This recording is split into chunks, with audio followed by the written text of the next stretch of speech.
हम सब लोगों को हमेशा हमारी ज़िंदगी में कुछ नया चाहिए होता है, जिसके लिए न जाने हम क्या क्या करते हैं।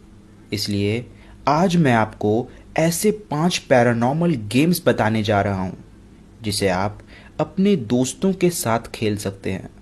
मगर हाँ, एक बात का ज़रूर ध्यान रखिएगा कि इन खेलों को खेलते हुए आपकी जान भी जा सकती है।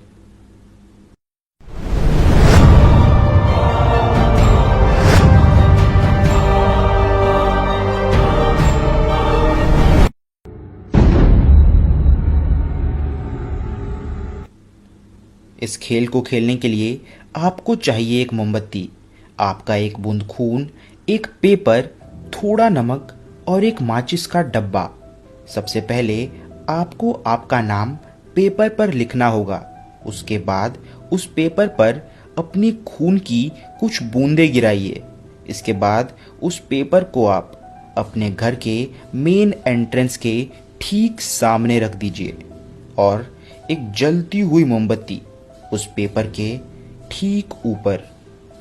उसके बाद 22 बार उस दरवाजे को खटखटाइए। फिर दरवाज़ा खोलकर सारी मोमबत्तियां बुझा दीजिए। बस शुरू हो गया ये मौत का खेल, क्योंकि मिडनाइट मैन आपके घर में आ चुका है।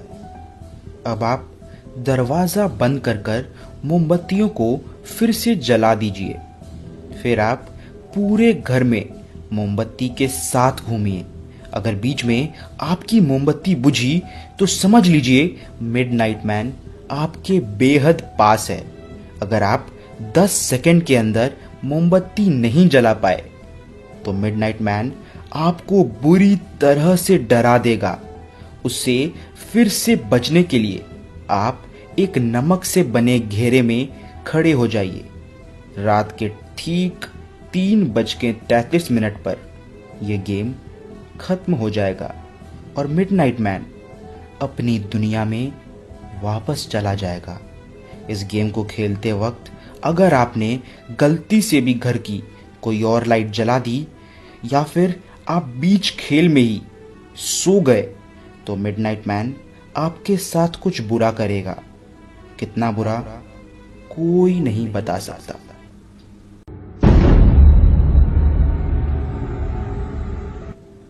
ये गेम कोरिया में शुरू हुआ था। कोरियंस के हिसाब से अगर आप इसे ठीक से कर पाए तो आप एक दूसरी दुनिया में पहुंच जाएंगे।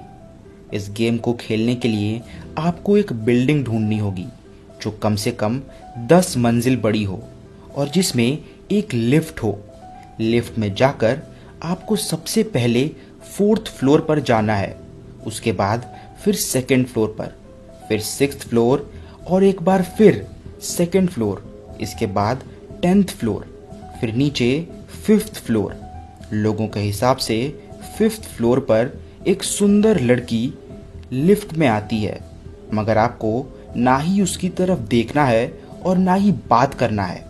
लिफ्ट में एक आखिरी बार आपको 1st फ्लोर पर जाने वाला बटन दबाना होगा।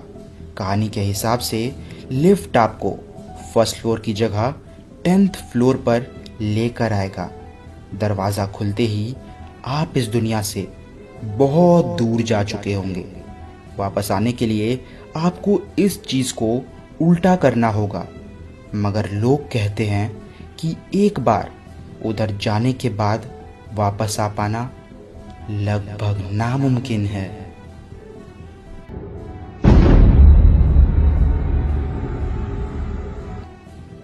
ओइजा बोर्ड गेम के बारे में हम सब जानते हैं, क्योंकि ये दुनिया का सबसे ज़्यादा जाना जाने वाला हॉरर गेम है जिसकी शुरुआत अमेरिका में हुई थी।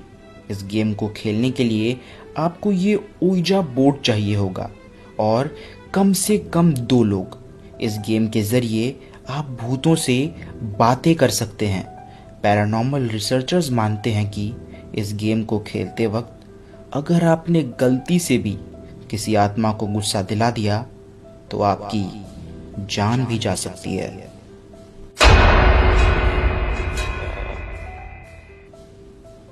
इस डरावने खेल को आप सिर्फ साल में 2 बार खेल सकते हैं, 25 दिसंबर या फिर होली फ्राइडे के दिन। इस खेल को खेलने के लिए आपको एक आईना और 12 मोमबत्तियां चाहिए होंगी। उसके बाद घर के सारे लाइट्स को बुझाकर आपको आईने में बिना पलके झपकाए डेविल शब्द को 12 बार बोलना होगा। अगर ये आपने ठीक से किया तो आपको कुछ ही मिनटों में डेविल का डरावना चेहरा देखने को मिलेगा। इस खेल को खेलने का सबसे सही वक्त सुबह के 3 बजे है, क्योंकि माना जाता है कि सुबह के 3 बजे सारी शैतानी ताकतें और ताकतवर हो जाती हैं। लोग मानते हैं कि इस खेल को खेलने के बाद वो इंसान डिप्रेशन में चला जाता है और अजीब अजीब सी हरकतें करना शुरू कर देता है। बहुत डरावनी हरकतें।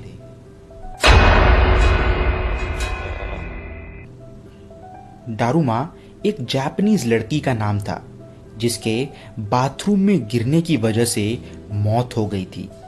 इस गेम को खेलने के लिए रात को ठीक 12 बजे आपको आपके बाथटब में लेटकर बंद आंखों के साथ 3 बार कहना होगा, डारुमा कम, डारुमा कम, डारुमा कम। इसे कहने के बाद आपको ऐसा लगेगा कि कोई और भी आपके अलावा आपके साथ बाथटब में लेटा हुआ है। उसके बाद आप बहुत आराम से उस बाथटब से बाहर निकल जाइए। अब डारुमा की आत्मा आपको अगले 24 घंटों तक बहुत डराएगी। अगर वो आपके ज़्यादा पास आ जाए तो आपको कहना होगा टमारे, जिसका मतलब होता है दूर हो जाओ। अगले रात ठीक 12 बजे आपको डारुमा को अपने आस पास बुलाकर आईने में देखते हुए कहना है किटा। तो ये डरावना खेल उसी वक्त खत्म हो जाएगा। अगर आप इसे ठीक से नहीं कर पाए तो फिर आपको कोई नहीं बचा सकता, क्योंकि डारुमा की आत्मा आपको आपकी मौत तक डराती रहेगी।